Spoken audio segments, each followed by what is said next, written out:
Hello નમસ્કાર વિદ્યાર્થી મિત્રો નમસ્કાર. તો બધા વિદ્યાર્થી મિત્રોનું પૂજા ક્લાસીસ ચેનલમાં હું સ્વાગત કરું છું. તો હજી સુધી ચેનલ સબસ્ક્રાઇબ ના કરી તો સબસ્ક્રાઇબ કરી લેજો. આજનો વિડીયો છે તે ધોરણ 9માં વિષય ગણિતમાં ચેપ્ટર નંબર 4 દ્વિચલ સુરેખ સમીકરણમાં સ્વાધ્યાય 4.2 નું આપણે આખું સોલ્યુશન જોવા જઈ રહ્યા છીએ. તો પ્રશ્ન નંબર 1 છે, નીચેના પૈકી કયો વિકલ્પ સાચો છે અને શા માટે? બરાબર, તમને અહીંયા વિકલ્પ આપ્યો છે, રાઈટ, એ તમારે જોવાનું છે. પહેલો y બરાબર 3x + 5 માં અનન્ય ઉકેલ હોય છે. બીજો ઓપ્શન આપ્યો છે 2 ઉકેલ હોય છે માત્ર, અને ત્રીજો આપ્યો છે અનંત ઉકેલ હોય. બરાબર, તો સૌથી પહેલા આપણે y લખશું. બરાબર, જે અહીંયા y આપેલો છે તે આપણે લખ્યો બરાબર 3, x બરાબર આપણે 1 છે એવું ધારીએ છીએ કે x ની કિંમત 1, પછી વત્તાનું સાઇન બરાબર 5. જો y બરાબર 3x + 5 છે એટલે y લખ્યો આપણે બરાબર 3 લખ્યા, x ની કિંમત આપણે અહીંયા 1 ધારી છે, વત્તા અને પછી 5. તો 3 એકા 3 માટે 3 લખવાના, વત્તાનું સાઇન 5 ના 5. તો 3 ને 5 કેટલા થશે વિદ્યાર્થી મિત્રો? 8 થશે. તો પહેલો y ની કિંમત આપણને શું મળી? 8 મળી. બરાબર, હવે બીજું છે કે આપણે અહીંયા y બરાબર 3 લખ્યું. હવે x ની કિંમત આપણે અહીંયા 3 ધારીએ છીએ, તો y બરાબર 3 અને x ની કિંમત છે 3 વત્તા 5. તો 3 તેરી કેટલા થઈ જશે? 9. અહીંયા ગુણાકાર કર્યો, વત્તા 5 ના 5. તો 9 ને 5 કેટલા થશે? 14. માટે આપણે કહી શકાય છે કે આના કેટલા મળે છે? x ની કિંમત અલગ અલગ મૂકતા y ની કિંમત પણ અલગ અલગ મળે છે. બરાબર, આવી રીતે બેનું પણ સોલ્યુશન કરી શકો છો. તો બધાનું સોલ્યુશન અલગ અલગ મળશે.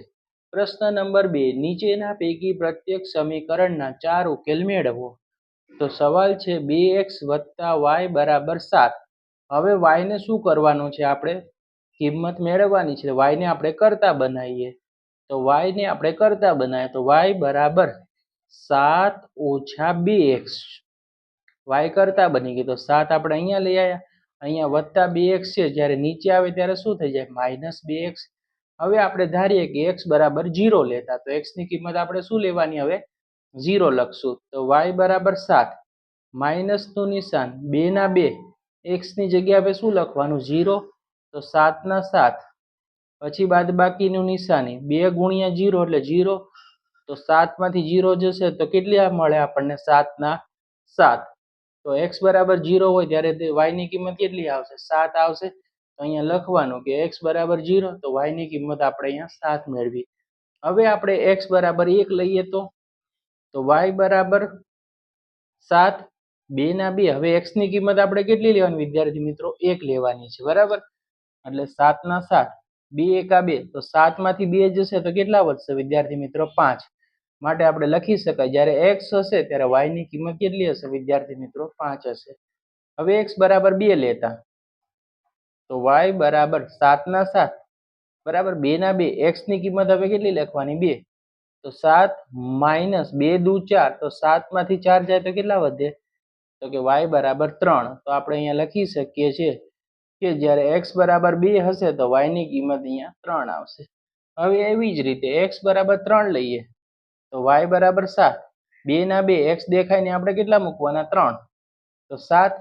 હવે પછી બાદબાકીની નિશાની છે તો અહીંયા પણ બાદબાકી, 2 તેરી કેટલા થશે? 6. તો 7 માંથી 6 જશે તો કેટલા મળશે? 1. માટે આપણે કહી શકાય જ્યારે x બરાબર 3 હશે તો y બરાબર 1 થશે.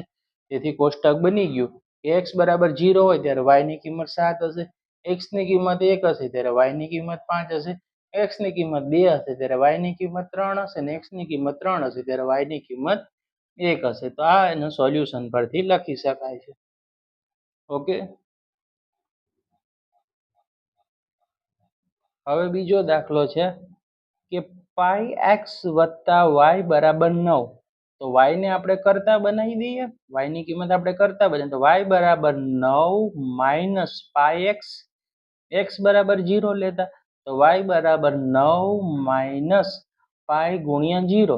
તો 9 ના 9, માઇનસ ના માઇનસ, પાઈ નો 0 હારે ગુણાકાર કરો તો તમને જવાબ શું મળશે? અહીંયા 9 મળશે. તો અહીંયા તમે 9 લખી શકો. હવે x બરાબર કેટલા લેવાના? 1, હે ને? તો હવે જો y બરાબર 9, પાઈ ના પાઈ, x દેખાય ને આપણે હવે 1 લખશું.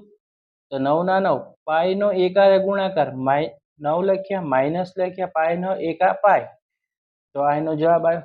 હવે x બરાબર 2 હોય ત્યારે તો y બરાબર 9 માઇનસ પાઈ ગુણ્યા 2.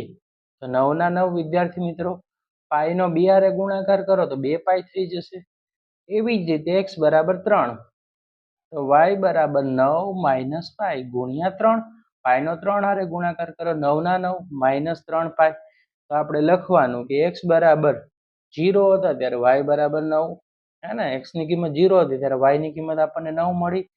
જ્યારે x 1 હતા તો અહીંયા શું મળ્યું 9 માઇનસ પાઈ. અહીંયા 2 હતા તો અહીંયા 9 માઇનસ 2x મળ્યું, જો 2 પાઈ મળ્યું. અને અહીંયા 3 હતા તો 9 માઇનસ 3 પાઈ. બરાબર, તો આ રીતે એનું કોષ્ટક આપણે એનું બને છે. ઓકે, કે કોષ્ટક તમારું બનશે. ત્રીજું છે x બરાબર 4y તો y બરાબર 0 લેતા. તો સૌથી પહેલા x બરાબર 4 ગુણ્યા 0 બરાબર 0, રાઈટ. પહેલાનું તો એ જ આવે. તો x ની કિંમત 0 હતી ત્યારે y ની કિંમત પણ 0. હવે y 1 લેવાનું. y બરાબર આપણે કેટલા લેશું 1 લેતા. તો x બરાબર 4 ગુણ્યા y દેખાય ત્યાં આપણે 1 લીધો તો 4 એકા 4 પતી ગયું, રાઈટ. તો આપણે લખી શકીએ કે x ની કિંમત કેટલી હતી 4 હતી ત્યારે y ની કિંમત 1 હતી. આના પરથી જ લખવાનું હોય તમે જે શોધો એમાંથી. y બરાબર 2 લેતા તો x બરાબર 4 અને y ની કિંમત 2. 4 દુ 8 માટે x બરાબર 8 છે ત્યારે y ની કિંમત 2 છે. હવે y બરાબર 3 લેતા તો x બરાબર 4 y ની કિંમત 3 તો 4 તેરી 12 માટે આપણે x બરાબર 12 તો y ની કિંમત 3, રાઈટ. આ રીતે તમારે સોલ્યુશન કરવાનું છે, રાઈટ. ગુણાકાર જ છે, ખાલી કિંમતો બદલવાની છે. 0 1 2 3 એ રીતે જ કરવાનું છે. પ્રશ્ન નંબર 3, નીચેનામાંથી કયા બિંદુ સમીકરણ x ઓછા 2y બરાબર 4 ના ઉકેલ છે અને કયા બિંદુ ઉકેલ નથી તે ચકાસવાનું છે. તો x સૌથી પહેલો 0 અને 2. જો પહેલી સંખ્યા હશે એને x ધારવાનું અને બીજી સંખ્યા એને y. તો અહીંયા આપણે x બરાબર 0 અને y બરાબર 2. તો સૌથી પહેલા ડાબી બાજુ તો x માઇનસ 2y. તો x ની કિંમત આપણને ખબર છે 0 છે. માઇનસ નું સાઇન તો માઇનસ 2 ના 2 y ની કિંમત કેટલી છે 2 તો અહીંયા 2 જ લખવાની. તો 0 ના 0 માઇનસ નું સાઇન 2 દુ કેટલા થાય 4. હવે 0 માંથી 4 જાય તો વિદ્યાર્થી મિત્રો તમારો આન્સર શું આવે માઇનસ માં આવશે. કેવા 4 આવશે -4. તો ડાબા બરાબર જમણી બાજુ નથી તો સમીકરણનો ઉકેલ મળતો નથી. હવે બીજું છે સૌથી પહેલી સંખ્યાને x ધારશું બીજીને y. તો x બરાબર 2 અહીંયા લખી શકાય. તો y બરાબર 0 તો ડાબી બાજુ બરાબર x માઇનસ 2y. તો x દેખાય ત્યાં 2 લખો. માઇનસ નું સાઇન 2 ના 2 y ની કિંમત 0 તો 2 ના 2 માઇનસ 2 ગુણ્યા 0 તો 0. 2 માંથી 0 જાય તો શું આવે 2. માટે ડાબી બાજુ બરાબર જમણી બાજુ નથી માટે સમીકરણનો ઉકેલ મળતો નથી. ત્રીજો દાખલો 4 અને 0. પહેલી કિંમત હોય એને x કહેવાય, બીજી કિંમતને y કહેવાય. તો x બરાબર 4 અને y બરાબર 0. ડાબી બાજુ x ઓછા 2y. x ની કિંમત 4 છે તો 4 લખો. માઇનસ નું સાઇન 2 ના 2 y ની કિંમત 0. 4 ના 4 2 ગુણ્યા 0 તો 0 માટે 4 માંથી 0 જાય તો કેટલા વધે 4. તો આ સમીકરણનો ઉકેલ છે. માટે કહી શકાય કે ડાબી બાજુ બરાબર જમણી બાજુ છે. પહેલી સંખ્યા છે વર્ગમૂળમાં 2 અને 4 વર્ગમૂળમાં 2. તો x ઓછા 2y બરાબર 4 માટે x બરાબર વર્ગમૂળમાં 2 y બરાબર 4 વર્ગમૂળમાં 2. ડાબી બાજુ x ઓછા 2y માટે x દેખાય ત્યાં 2 લખો. માઇનસ 2y ની જગ્યાએ આપણે શું y ની કિંમત આપણે કેટલી હતી 2 લખી. 2 ના 2 લખ્યા જો અહીંયા 2 છે વિદ્યાર્થી મિત્રો. અને કૌંસની અંદર y ની કિંમત છે 4 વર્ગમૂળ 2. સૌથી પહેલા 2 લખ્યા આપણે. હવે આ 2 નો 4 હારે શું કરો ગુણાકાર.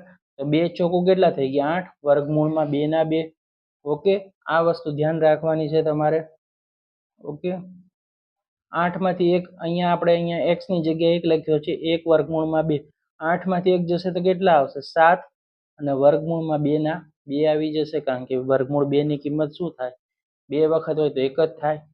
2 ના 2 જ રહે. બરાબર, વર્ગમૂળ 3 ગુણ્યા 3 કરો તો વર્ગમૂળ 3 જ રહે. તો ડાબી બાજુ બરાબર જમણી બાજુ નથી, સમીકરણનો ઉકેલ નથી. આ વસ્તુ તમારે ધ્યાન રાખવાની. ઇમ્પોર્ટન્ટ દાખલો હતો. 1 અને 1 તો x બરાબર 1 છે અને y બરાબર પણ 1 છે. ડાબી બાજુ બરાબર x માઇનસ 2y. x ની કિંમત 1 તો 1 લખો, માઇનસનું સાઇન છે 2 ના 2, y ની કિંમત 1 છે તો 1 મૂકો. હવે 1 ના 1, 2 એકા 2, 1 માંથી 2 જશે તો -1 આવે. માટે કહી શકાય કે ડાબી બાજુ બરાબર જમણી બાજુ નથી, સમીકરણનો ઉકેલ મળતો નથી.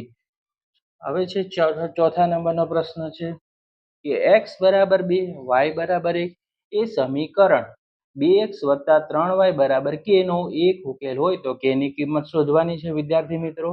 2x + 3y બરાબર k, તો x બરાબર 2 કહેવાય અને y બરાબર કેટલા છે આપણા 1 છે, રકમમાંથી જ લખવાનું છે, રાઈટ. તો 2x + 3y બરાબર કે 2 ના 2, x દેખાય ત્યાં 2 મૂકવાના, +3 ના 3, y ની કિંમત 1 છે માટે 1 લખવાનું y ની જગ્યાએ અને k ના k. હવે 2 × 2, આ બંનેનો સંબંધ કેવો છે? ગુણાકાર. 2 દુ 4, વત્તાનું નિશાન, 3 એકા 3 બરાબર કે 4 ને 3 કેટલા થાય? 7 કે. હવે k ને કરતા બનાવી દો તો k બરાબર કેટલા થાય વિદ્યાર્થી મિત્રો? 7 થઈ જશે.